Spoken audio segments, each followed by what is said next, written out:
Hey everyone! Today I want to tell you about a fun field trip that I went on recently for a paper that we adapted. This field trip was to Zoo Atlanta to visit with Director of Research Dr. Joe Mendelson and Georgia State graduate student Liz Hasseltine. They did research on Guatemalan beaded lizards that we adapted a couple months ago.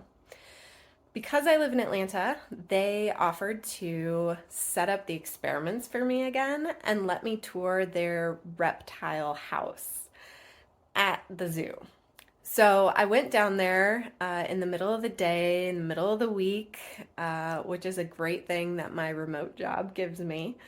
And I met them at the front gate. We walked all the way up to the reptile house.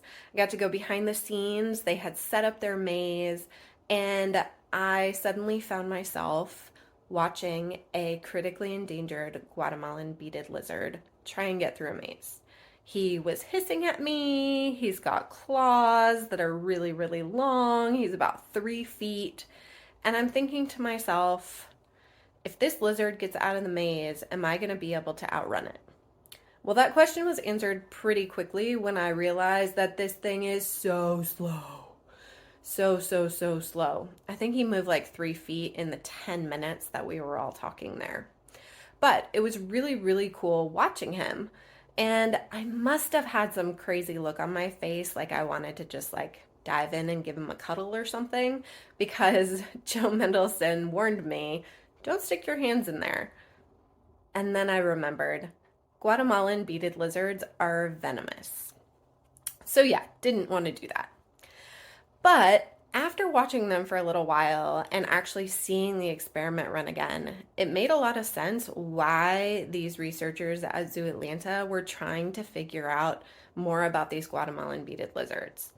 They moved so slowly, and it looked like they didn't really know what was going on very much. And the questions that these researchers were trying to answer was, how do these guys find food?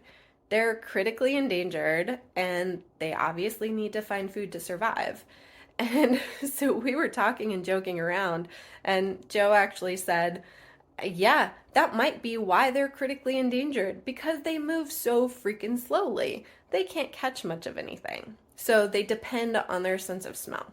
And that's what those experiments were all about. Anyway, it was super fun watching the lizards, and a crazy perk of my job that I get to go behind the scenes and actually see research happen. Another cool thing is to learn a little bit more about the conservation programs that Zoo Atlanta has. So, for example, they have a breeding program for these Guatemalan beaded lizards, and they actually have partners in Guatemala, and so they breed the lizards at Zoo Atlanta. They get to do research on them as kind of a side perk, and then they send the babies back to Guatemala where the lizards are from. And their partners in Guatemala actually reintroduce them into the wild to help the natural populations there. So that's one of the roles that zoos and conservation organisms have in trying to protect our endangered and critically endangered species. So anyway, that was a really fun aspect of my job that happened lately. Hope you guys have a good week. Bye.